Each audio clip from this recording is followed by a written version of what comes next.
It was a busy afternoon at Los Angeles International Airport, known as LAX. The whole place was filled with people, families rushing to catch flights, business travelers checking their phones, and tourists looking excited or lost. The air was full of noise, from rolling suitcases to announcements over the loudspeaker. There was a kind of nervous energy in the crowd, the type that happens when everyone is trying to get somewhere in a hurry. It felt like the whole airport was buzzing with life. In the middle of all this, there was a man who didn't seem like he was in any rush. He stood calmly, quietly, almost like he didn't belong in such a chaotic place. He was dressed simply, just a plain jacket, dark pants, and big sunglasses that covered most of his face. He looked like an ordinary traveler, blending into the crowd like anyone else. But there was something different about the way he moved. Unlike the people around him, who were stressed and hurried, this man walked slowly, confidently, like he knew exactly where he was going and wasn't worried about getting there on time. It was like he didn't feel the same pressure everyone else did. Jim Blake, the airport security officer on duty, was standing at his post, watching people go by. Jim had been doing this job for years. He had seen all kinds of people come through this airport: families, tourists, celebrities, and sometimes even people trying to cause trouble. But most days were pretty normal, and today seemed like just another one of those days. Jim saw the man with the sunglasses approach the security checkpoint. At first, Jim didn't pay him much attention. To him, the man looked like a regular traveler, maybe from Asia, probably here on vacation or for some business meeting. Jim had seen hundreds of people like him pass through the airport. There was nothing special about this man, at least not at first glance. But that was the thing about this man: he didn't want to be noticed. He moved quietly, calmly, as if he wanted to slip through the crowd without drawing any attention to himself. And for the most part, it worked. No one around him seemed to think twice about him. He was just another face in the sea of travelers, just another person trying to get through security so he could catch his flight. As the man got closer to the security checkpoint, Jim kept watching him, though not really thinking much of it. To Jim, this was just part of the job. Watch the people, make sure no one was acting suspicious, and get them through security as quickly as possible. Most days, it was pretty boring. But Jim didn't know that today was about to be anything but boring. Today, his normal routine was about to take a sharp and unexpected turn. Jim had no idea who this man really was. No one did. To everyone else, he was just another traveler, someone who would be here and gone in a few minutes. But Jim was about to find out that this man wasn't just anyone. In fact, this man was the last person Jim or anyone expected to see walking through the airport like this. The man moved closer, still calm, still quiet, as if he had all the time in the world. He didn't seem to notice the chaos around him: the crying babies, the people talking on their phones, the announcements echoing over the loudspeakers. None of it seemed to matter to him. He was focused, walking with purpose, but without any sense of urgency. Jim watched as the man stepped up to the security checkpoint. He handed over his passport and ticket without a word, his movements smooth and controlled. The sunglasses still covered his eyes, and Jim couldn't help but feel a little annoyed. There was something about people who wore sunglasses indoors that rubbed him the wrong way. It made it hard to see their eyes, and for Jim, that was important. He liked to look people in the eye, to get a sense of who they were, to see if there was anything off about them. "Take off your glasses," Jim said, his voice firm but not harsh. It was a simple request, one that he made dozens of times a day. Most people didn't even think twice about it. They'd remove their sunglasses, and that would be the end of it. But the man in front of Jim didn't move right away. He stood still, just for a moment, as if he was deciding whether or not to comply. Jim's annoyance grew a little. Why the hesitation? He wasn't asking for much, just a quick look at the man's eyes. It was standard procedure, After all. The man finally raised his hand and slowly removed his sunglasses, revealing a pair of calm, dark eyes. They were the kind of eyes that didn't show much emotion, that didn't give away any thoughts or feelings. Jim looked at him for a moment longer than usual, trying to figure out what it was about this guy that seemed different. But nothing stood out. Satisfied, Jim glanced down at the passport. The name on it was written in Korean characters, which Jim couldn't read. That wasn't unusual, he'd seen plenty of foreign passports over the years. He checked the man's face again, making sure it matched the photo, and then handed the passport back. "Where are you coming from?" Jim asked, more out of habit than anything else. The man answered softly, his voice low but clear. "Korea." Jim nodded. Nothing suspicious about that. There were plenty of travelers coming from Korea, especially at an international airport like Lax. Still, something about this man felt off. Jim couldn't put his finger on it, but there was an air of mystery around him. Most people, when they went through security, were either nervous, frustrated, or in a hurry. But this guy was none of those things. He was calm, too calm. And that calmness made Jim a little uneasy. But Jim shook the feeling off. He had a job to do, and he couldn't waste time on every gut feeling that came his way. People were waiting in line, and the last thing he wanted was to cause a delay. "Step forward," Jim said, waving the man through the metal detector. The man did as he was told, moving with that same quiet grace. Jim watched him closely, still feeling like there was something he couldn't quite figure out. But everything seemed normal. The metal detector didn't beep, and the man moved on to collect his things from the conveyor belt. As Jim turned his attention to the next person in line, he couldn't help but glance back at the man one last time. There was something about the way he carried himself that stuck with Jim, something that didn't match the image of a regular traveler. But the man was already walking away, blending back into the crowd, disappearing into the sea of faces. Jim shook his head, reminding himself that not every gut feeling meant something. He had a job to do, and he couldn't let his imagination get the better of him. But little did Jim know, this was not the last time he would see that man. In fact, this encounter was only the beginning. A few minutes later, Jim was back in his routine, checking passports, guiding travelers through the security process, and keeping an eye out for anything unusual. The man with the sunglasses had faded from his mind, just another face in a crowd of hundreds that passed through the airport every day. But somewhere, deep in the back of his mind, the feeling of unease still lingered. It was faint, almost like a whisper, but it was there. As Jim continued his work, he didn't notice the group of men in dark suits who had quietly appeared near the entrance of the terminal. They moved with purpose, scanning the crowd with sharp eyes, their expressions serious. There was something about them that set them apart from the usual airport staff or travelers. They were too focused, too professional, as if they were on a mission. One of the men held a phone to his ear, speaking in low, quick tones. The others kept their eyes on the crowd, watching, waiting. Jim didn't see them. He was too busy with the line of passengers in front of him. But he would notice them soon enough. Meanwhile, the man in the sunglasses had made his way to a quiet corner of the terminal. He sat down in one of the chairs, calmly waiting for his flight. His expression was unreadable, and he showed no sign of the tension that had begun to fill the airport. He pulled out his phone and glanced at the screen. There was a message waiting for him, but he didn't open it right away. Instead, he leaned back in his chair, his mind focused on something far beyond the walls of the airport. He knew that his presence here was no longer a secret. The men in suits, the ones sent to watch over him, would be arriving soon. He had expected them to find him by now, but he wasn't in any hurry. Everything was proceeding as planned.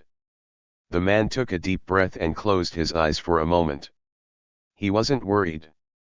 This was all part of the game, a game he had been playing for a long time. He knew how to stay calm, how to keep his cool even when the stakes were high.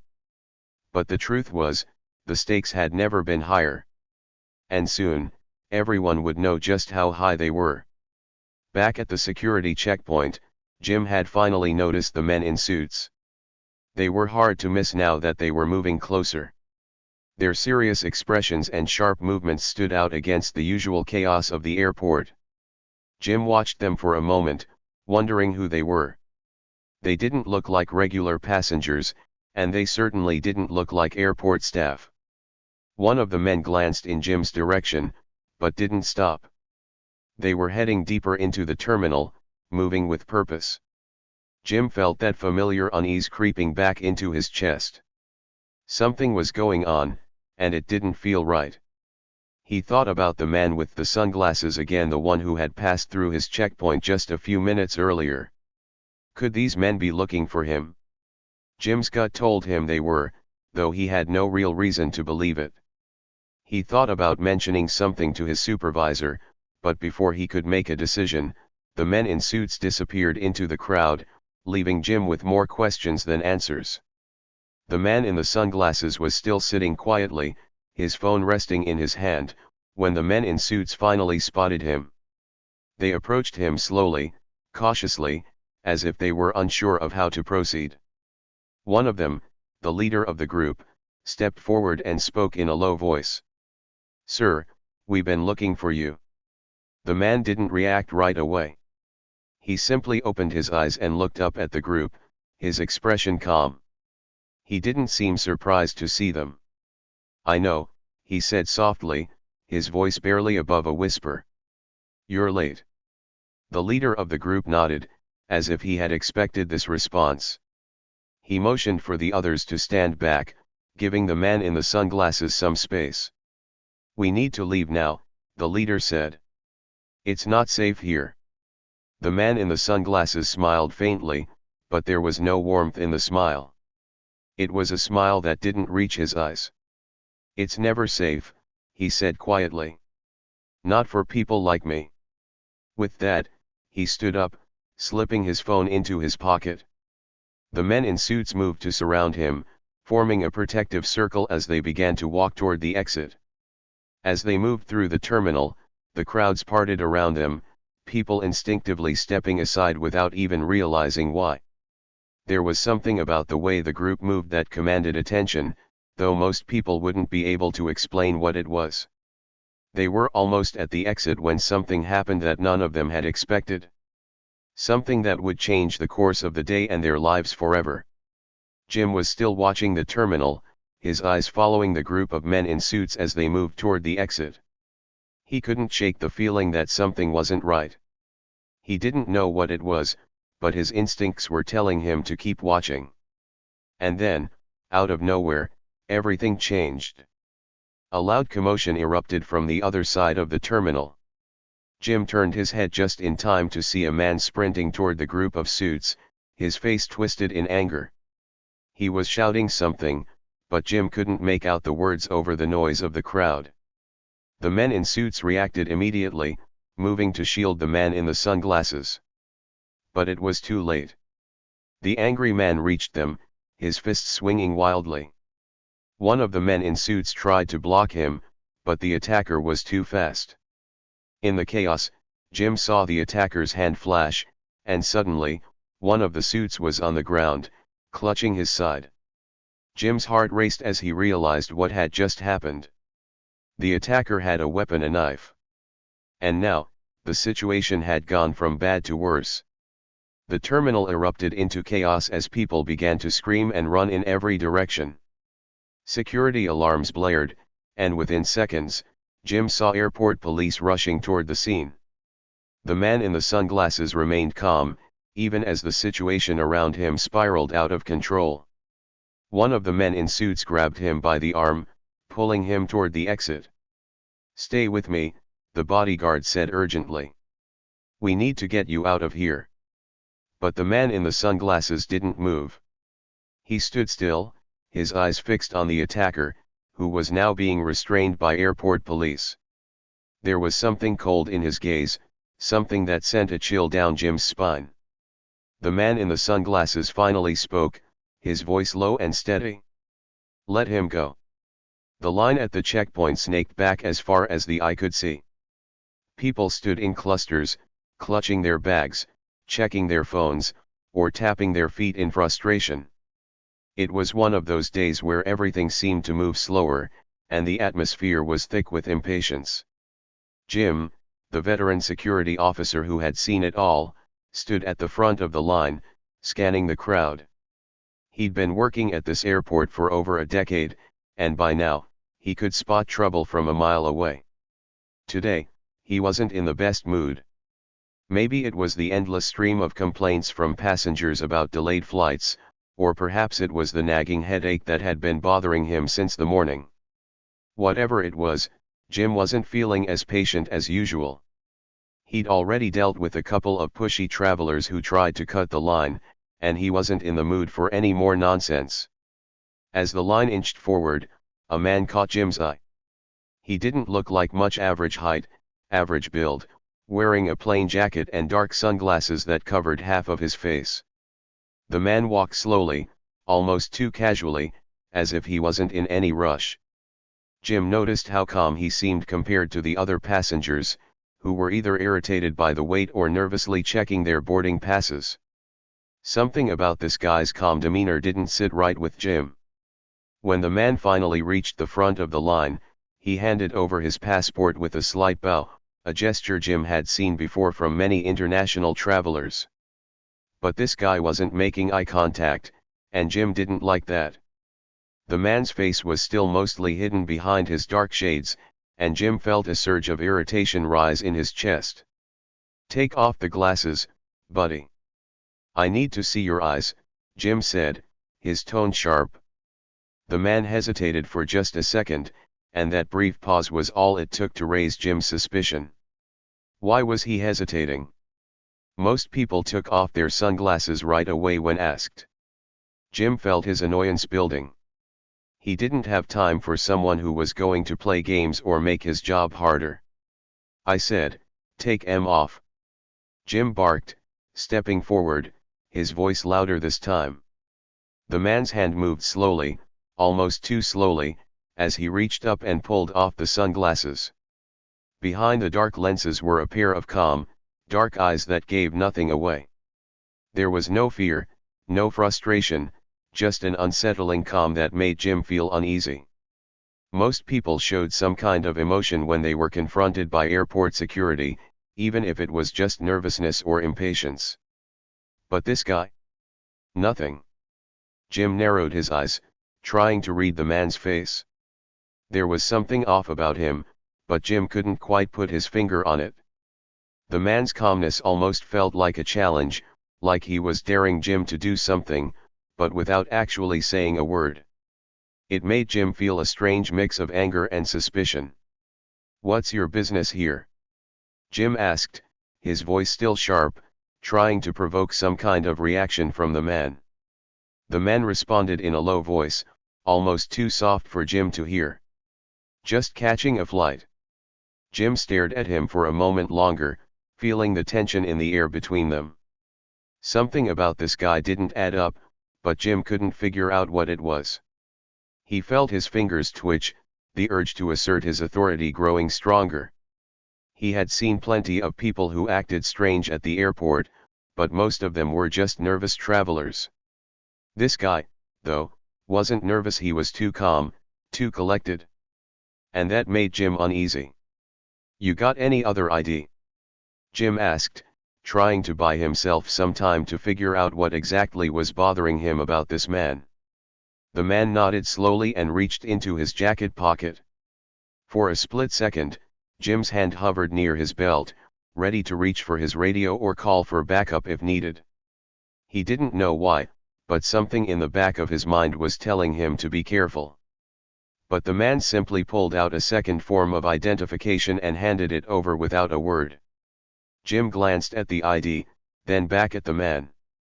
Everything seemed to check out, but Jim still couldn't shake the feeling that something wasn't right. He handed the ID back, but before the man could put his sunglasses back on, Jim stopped him. "Hold up," Jim said, his voice still sharp. "You traveling alone?" The man nodded again, not saying a word. Jim waited for a few seconds, hoping for more of an explanation, but none came. The man's silence was beginning to frustrate Jim. It felt like he was deliberately withholding something, and that only made Jim more suspicious. "Why so quiet?" Jim asked, stepping even closer. "You got somewhere to be, don't you?" The man didn't answer right away. Instead, he looked directly at Jim, his calm eyes meeting Jim's for the first time. There was no fear in his gaze, no panic, just a quiet confidence that unnerved Jim. "I'm just trying to catch my flight," the man finally said, his voice steady. Jim could feel the tension rising. His instincts were telling him that something wasn't right, but there was nothing concrete he could point to. No reason to detain the man, no visible threat. But Jim's gut was practically screaming at him now, telling him that he needed to do something. "Step aside," Jim ordered, motioning for the man to move out of the line. "We need to have a little chat." The man's expression didn't change, but Jim noticed a slight tightening of his jaw, a small sign that maybe, just maybe, he wasn't as calm as he appeared. Without a word, the man stepped to the side, out of the flow of passengers, and Jim followed, feeling a knot of tension in his chest. Something was about to happen, he could feel it. As Jim led the man over to a quieter part of the terminal, he noticed the way the man carried himself. His steps were slow, deliberate, as if he was completely unbothered by the situation. It was the kind of composure that you didn't see every day, especially not in people who had just been pulled out of line by security. Most people would be nervous, maybe even a little defensive. But this guy? Nothing. Jim's mind raced as he tried to figure out what was going on. Was this guy hiding something? Was he a threat? Or was Jim just being paranoid? He couldn't shake the feeling that there was more to this man than met the eye. Once they were away from the main crowd, Jim stopped and turned to face the man. "What's your deal?" Jim asked, crossing his arms. "You're acting a little too calm for someone who just got pulled out of line." The man's expression didn't change.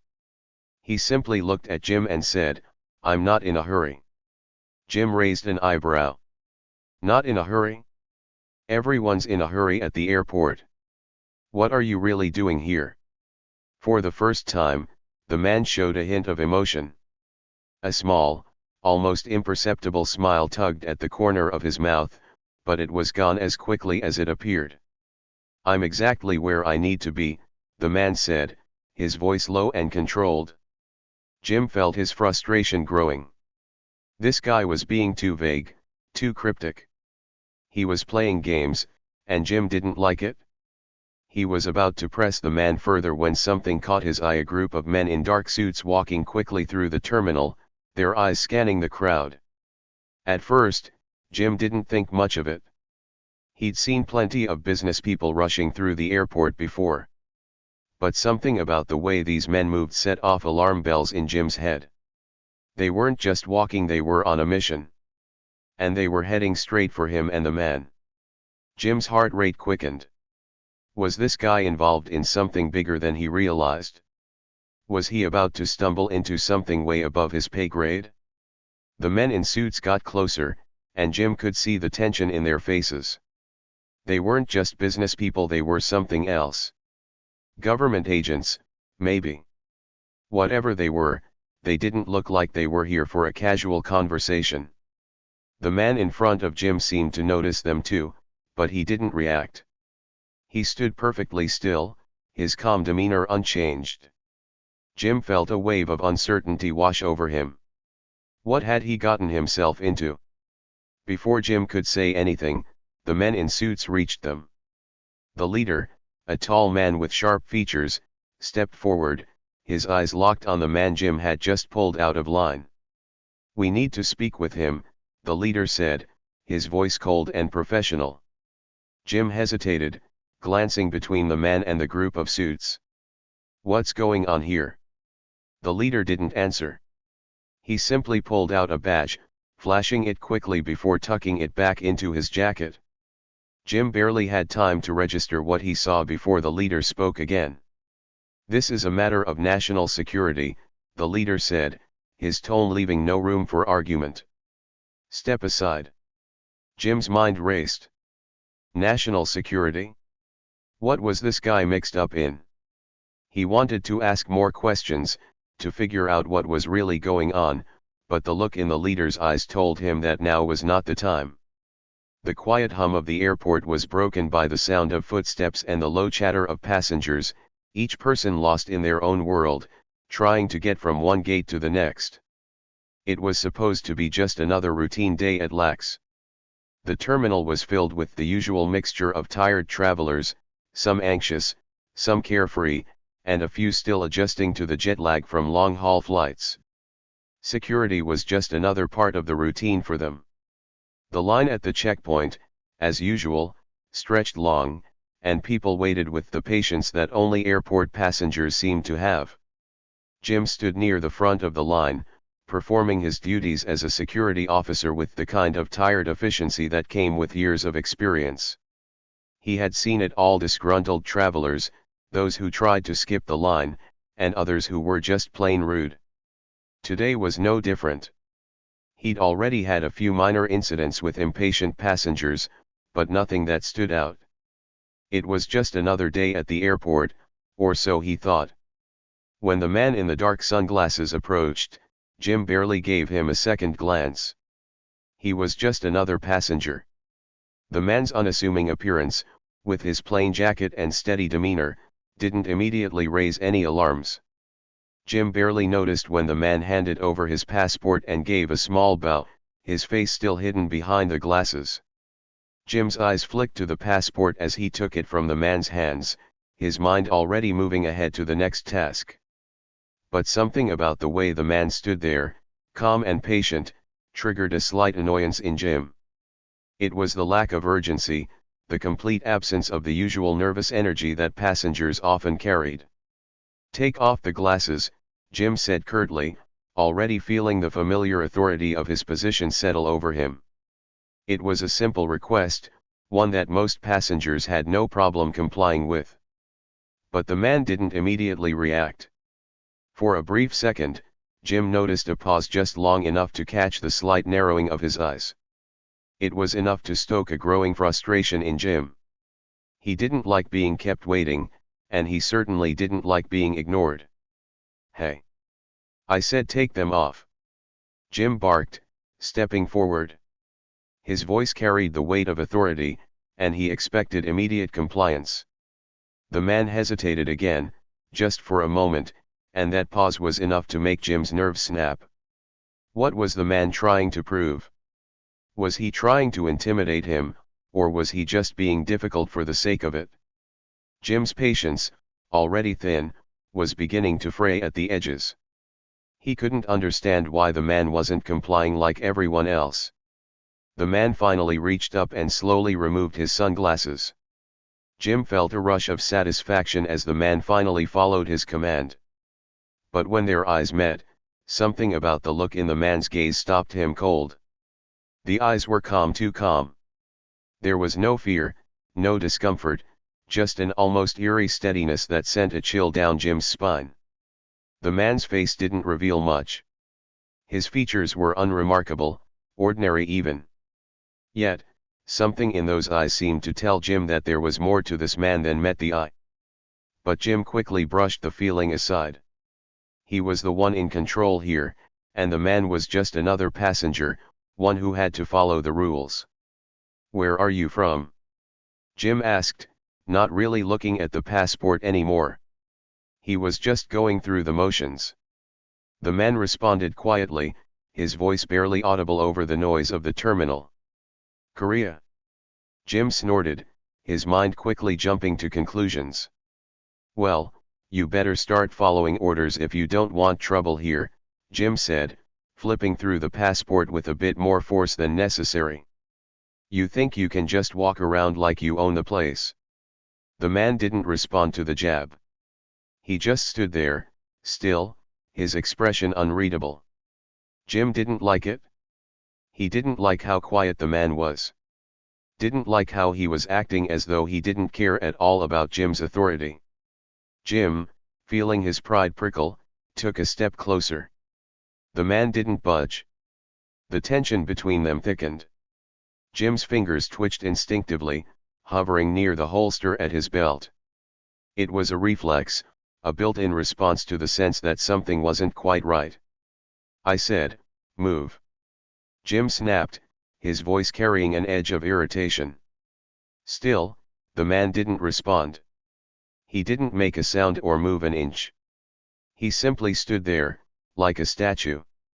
And in that moment, Jim's frustration reached its boiling point.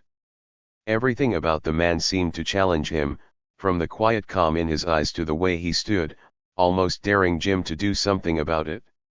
And in that moment, Jim acted on impulse, propelled by his own sense of authority and the frustration that had been building up. He swung his fist. The punch landed squarely on the man's jaw. Jim felt the impact, the sharp connection of his knuckles against the man's skin. He expected the man to flinch, to stumble back, maybe even to fall. Instead, the man staggered slightly, his body swaying just enough to show that the punch had registered. But that was all. He didn't fall. He didn't cry out in pain. No, instead, the man straightened himself slowly, with a calmness that was almost unnerving. He adjusted his jacket, smooth and controlled, as if nothing had happened. The entire terminal seemed to hold its breath, watching the scene unfold. All eyes were now on them. Jim's heart raced in disbelief as he stared at the man in front of him. What was this guy made of? The punch should have made him react, should have made him do something. But instead, the man remained eerily composed, as if he had expected this to happen. But it wasn't the punch that stunned the people around them. No, it was the next moment that would change everything. The man looked up at Jim, his calm eyes meeting Jim's with an unsettling intensity. And then, to everyone's surprise, he spoke. "Is that really necessary?" His voice was quiet but carried an air of authority that made Jim pause. For a brief moment, Jim's mind raced. Who was this guy? What was he playing at? And why wasn't he reacting the way any normal person would? Jim stood frozen, his hands still clenched into a fist, hovering in mid-air. The man's words hung in the air like a challenge, a reminder of how little control Jim actually had in that moment. Something about it made Jim's stomach churn, but he quickly shoved the feeling down. "Who the hell do you think you are?" Jim growled, his voice shaky with frustration. "You don't just stand there and..." The man cut him off. "I didn't ask for this," he said simply, his voice still calm, still controlled. Jim felt the heat rise in his chest. He wasn't used to being treated like this. Not at all. He was the authority here. He was the one in charge. He wasn't going to let some quiet guy from Korea make him feel small. But as much as he tried to shake off the strange feeling creeping up on him, something about the way the man spoke made Jim pause. The calmness. The control. It was like nothing Jim had ever encountered before. The man didn't seem afraid, didn't seem threatened. Instead, he seemed, above it all. As if he didn't have to answer to anyone. Jim was about to snap at him again when a sound cut through the air. It was the sound of someone shouting in the distance. Jim's head snapped toward the source of the sound, his body tense and alert. The shouting grew louder, and he could see a group of airport staff rushing toward them. They were moving fast, their faces grim. Jim's instinct kicked in. He stepped back, ready to assess the situation, ready to act. The man's eyes flicked toward the approaching group, his expression unreadable. There was no fear in his eyes. In fact, there was no change at all. He stood perfectly still, as though he was merely waiting for the next phase of whatever was about to happen. The airport terminal, which had been bustling just moments ago with the usual noise and movement of travelers, now felt eerily quiet. The sharp sound of footsteps echoed off the walls as several men in dark suits and earpieces rushed toward the man Jim had just struck. Their movements were quick and precise, like a well-rehearsed routine. Their eyes were locked on the man, their faces serious, their body language filled with purpose. Jim stood frozen, his mind racing, trying to make sense of what was happening. It was all happening too fast. He felt a cold sweat break out on his forehead as he glanced around, searching for answers, trying to understand the situation. The other airport security officers were equally confused, their faces reflecting the same disbelief that was overtaking Jim. And then, it happened. "Sir," one of the men called out, his voice filled with panic and urgency. But the words he spoke weren't directed at Jim. They were directed at the man Jim had just punched. "Are you all right, Mr. President?" The words hung in the air like a bombshell, detonating in Jim's brain. "Mr. President?" Jim's heart skipped a beat, and his blood ran cold. His mind scrambled to catch up with what he had just heard. The man in front of him, the one he had just assaulted, wasn't just some random passenger or a quiet tourist. No, the man he had hit was Kim Jong-un, the leader of North Korea. Jim's mouth went dry as the realization hit him like a freight train. He had just physically attacked one of the most dangerous and controversial figures in the world. His mind went blank for a moment, the full weight of his actions crashing down on him. He had struck a man who was not only a global political figure but also a dictator whose decisions had consequences that rippled across the globe. The silence in the terminal deepened, becoming almost suffocating. Jim's heart pounded in his chest as he looked around, unable to believe what had just happened. The people in the terminal, who had been watching the scene unfold, now stood frozen in shock. No one dared to move or speak. It was as if the entire airport was holding its breath, waiting for what would happen next. Jim's thoughts raced, but his body was paralyzed. He wanted to speak, to apologize, to explain, but the words didn't come. His mind couldn't catch up with the reality of what he had done. The men in suits were now surrounding Kim Jong-un, their hands hovering near their earpieces as they communicated with someone, no doubt following procedures Jim couldn't even begin to understand. "Mr. President, are you injured?" one of the men asked, his voice calm but filled with concern. He stepped closer to Kim Jong-un, inspecting him for any signs of injury. The man who had just been struck by Jim remained perfectly still, his expression unreadable. Despite the violence he had just endured, he showed no sign of distress. He was calm, almost eerily so. He stood there, unmoving, as if this was just another ordinary day for him. Jim's mind began to clear, but the realization only made the situation worse. His pulse raced, and the full horror of what he had done slowly dawned on him. His anger, his frustration, his need to assert control had led him to make one of the biggest mistakes of his life. The airport, once a bustling hub of activity, now felt like a trap, and Jim was caught in the middle of it. He had hit Kim Jong-un, the man who had the power to change the course of nations with a single word. The man who had a military at his disposal, who had the world's attention every time he made a move. Jim's stomach churned as he realized just how dangerous his actions were. He had no idea what the consequences would be, but he knew they wouldn't be good. Kim Jong-un finally spoke, his voice low and calm. "I am fine," he said, his tone betraying nothing. He seemed unaffected by the incident, as if nothing out of the ordinary had happened. Jim could barely believe what he was hearing. The man had just been punched in the face by an airport security officer, and yet, he was acting as though nothing had happened. Jim couldn't comprehend it. He had expected some kind of reaction, maybe anger, maybe a show of power. But there was nothing. Kim Jong-un simply stood there, cool and collected, as if the whole world was at his feet. "Mr. President," one of the agents said, Turning to the leader, "We need to get you to safety. We have to move now." Kim Jong-un nodded slowly, and without another word, he began to move with the agents, his steps measured and deliberate. The agents formed a tight circle around him, guiding him away from Jim and the rest of the security officers. Jim watched in stunned silence as the group of men, all dressed in dark suits, moved quickly, disappearing into the crowd. For a few moments, Jim stood there, paralyzed. His eyes followed the group, his mind struggling to process the events that had just unfolded.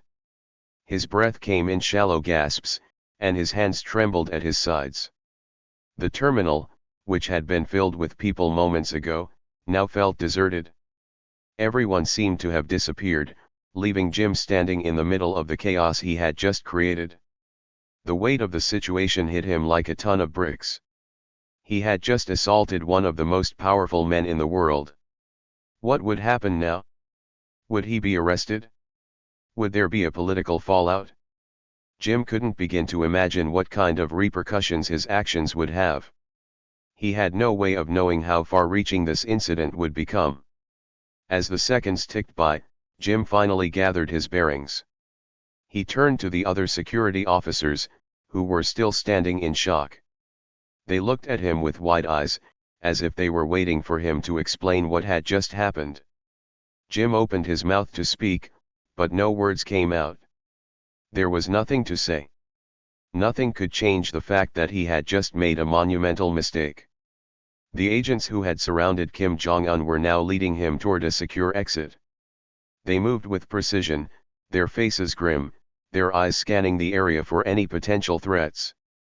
They were professionals, and their mission was clear: get the president to safety, no matter what. As they disappeared into the crowd, Jim couldn't help but feel a sense of dread wash over him. What would happen now? Would this be the end of his career? But before he could process the thought further, an airport supervisor appeared by his side. The man's face was stern, and his eyes flicked nervously toward the exit where Kim Jong-un had just been taken. "Jim," the supervisor said in a low voice, "we need to talk." Jim nodded slowly, his mind racing. He had no idea what to expect, but he knew that whatever came next, it was going to be bad. The weight of his actions pressed down on him like a vice, and he felt the full force of the consequences beginning to take shape. "Come with me," the supervisor added, leading Jim away from the checkpoint. As they moved through the terminal, Jim's mind whirled. He couldn't escape the image of Kim Jong-un, standing there, completely unshaken by the punch. He couldn't escape the knowledge that he had just set in motion something far bigger than he could ever have imagined. Jim didn't know it yet, but his life was about to change forever. The consequences of this moment would stretch far beyond the airport, and they would affect not only his career but his very freedom. The world was watching, and Jim Blake had just made the most dangerous mistake of his life. The big reveal, the truth behind the man he had just struck, had only just begun to unfold. Jim had no idea what was coming next, but he knew one thing for sure: his world would never be the same. The chaos inside the terminal was immediate.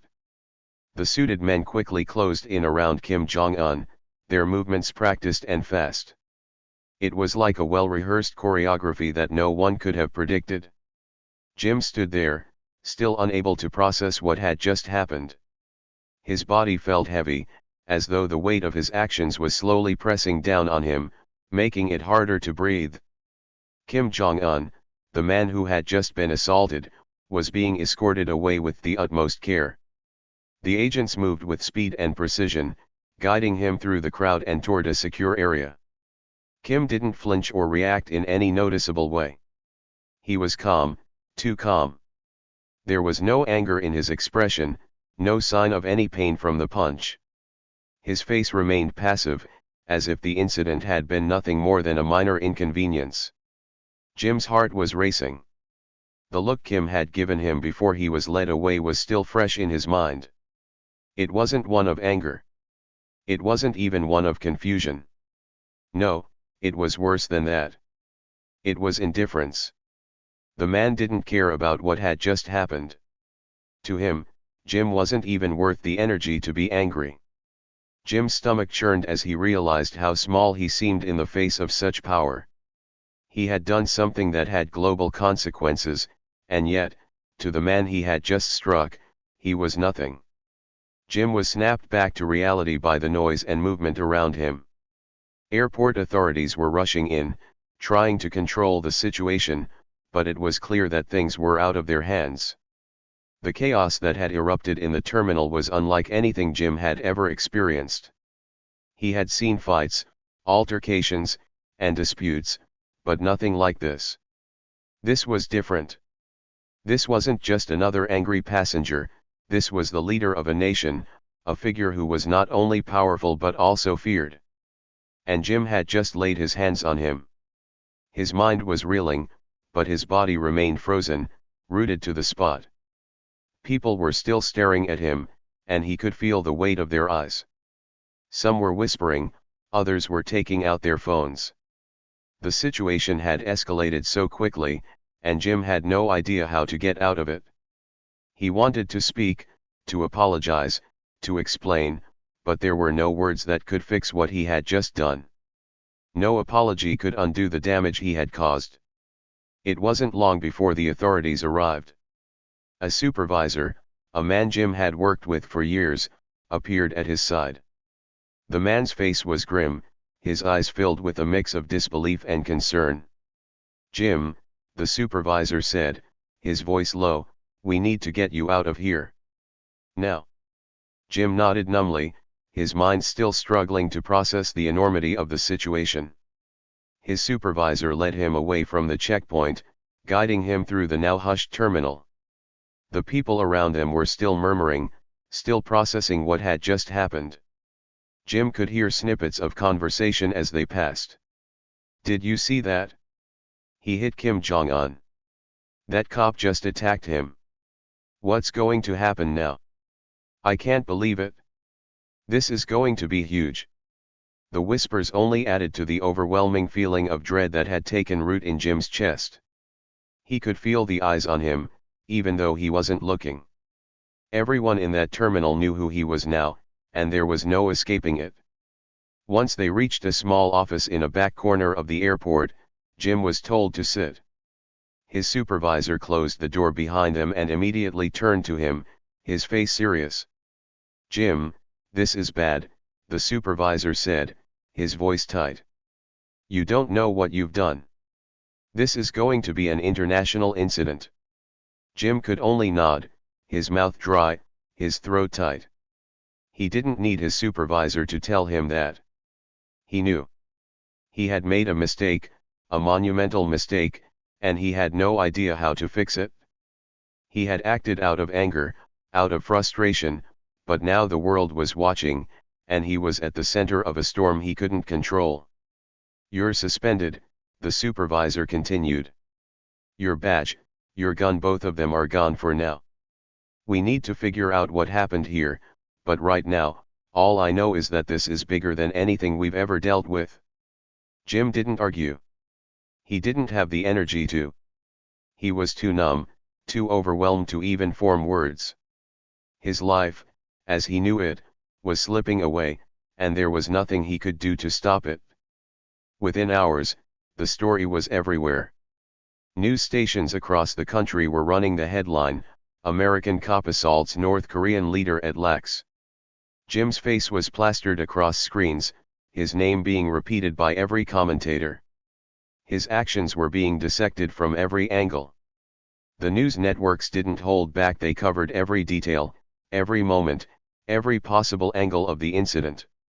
Jim had become a symbol of recklessness, a symbol of a dangerous lapse in judgment, and the world was watching. The reaction was swift. Within hours, Jim's suspension was confirmed. His badge and gun were taken away.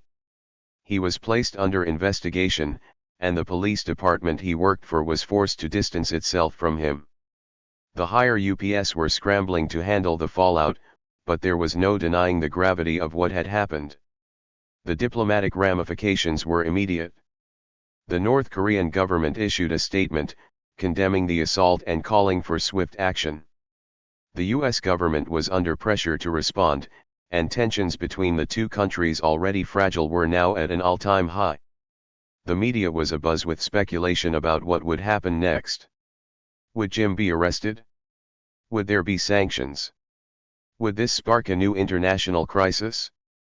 For Jim, the consequences were clear. His career, his life, everything he had worked for, was slipping through his fingers.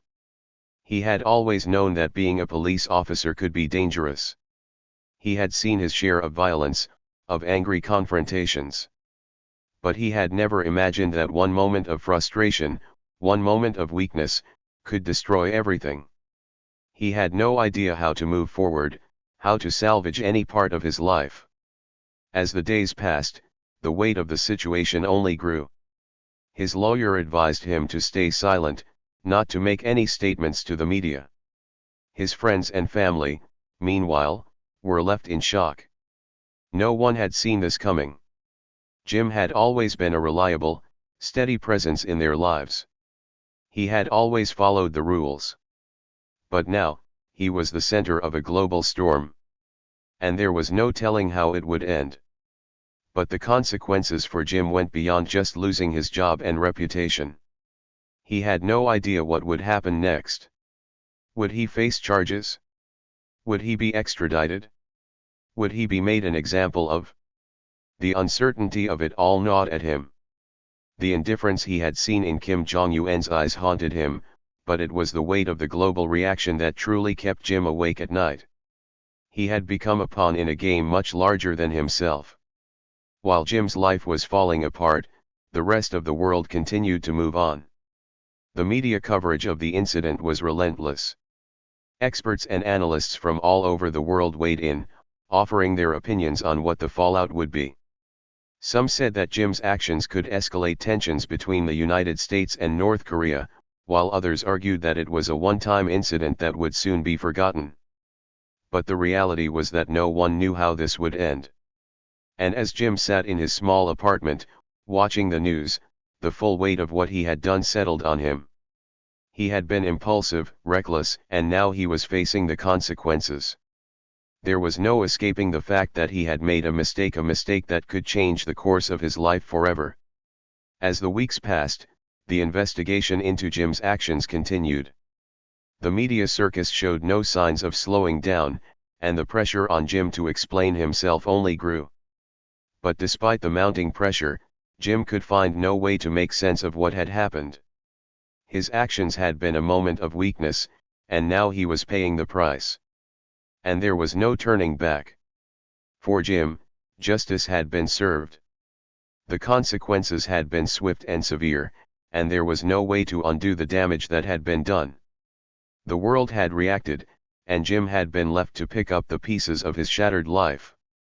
Whether or not the world would forgive him, he had no idea. But he knew one thing for sure: his life would never be the same again. As Jim sat alone in his apartment, his mind racing, the weight of everything that had happened pressed down on him. He had watched the news coverage over and over, as if somehow, seeing the same images would offer him a way to understand what had gone wrong.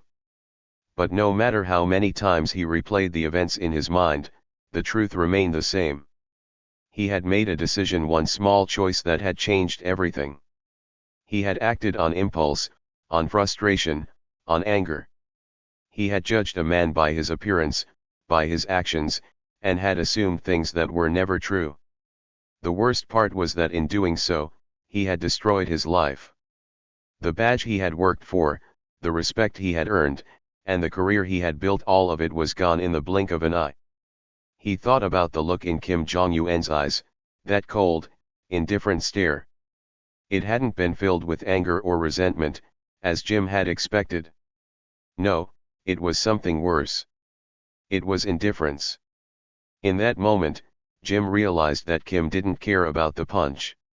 To him, Jim was just another nameless face in the crowd, insignificant and irrelevant. But Jim, in his anger, had made that one small mistake. And now, everything he had known was lost. Sitting there in the dim light of his apartment, Jim reflected on the choices he had made throughout his life.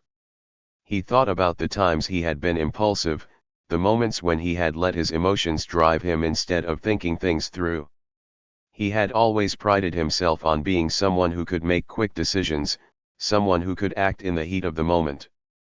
But now, he saw that his quick decisions had led him down a path he couldn't undo. The world had reacted swiftly to his actions, as the media covered every detail, dissecting his life and choices. Jim had become the center of a global scandal, and no matter how much he wished he could go back and change that moment, he knew he couldn't. He had made a mistake, an irreversible mistake. But as he sat there, staring at the television, Jim began to see something else. Something deeper. He realized that this moment, this tragic mistake, didn't have to define him forever. It didn't have to be the end of his story. There was a lesson here, if he was willing to learn it. A lesson about the power of restraint, of thinking before acting, of understanding that sometimes, the greatest strength lies in knowing when to hold back. Jim had always believed that strength was about being bold, about standing tall and acting with conviction.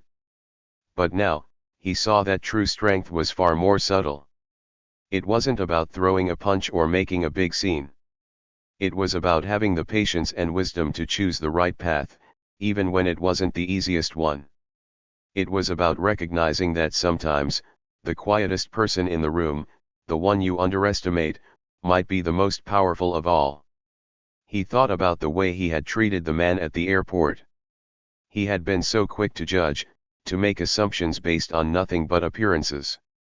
He had let his own insecurities and frustrations cloud his judgment, and in doing so, he had missed the truth. The truth that the man he had punched was not just another traveler.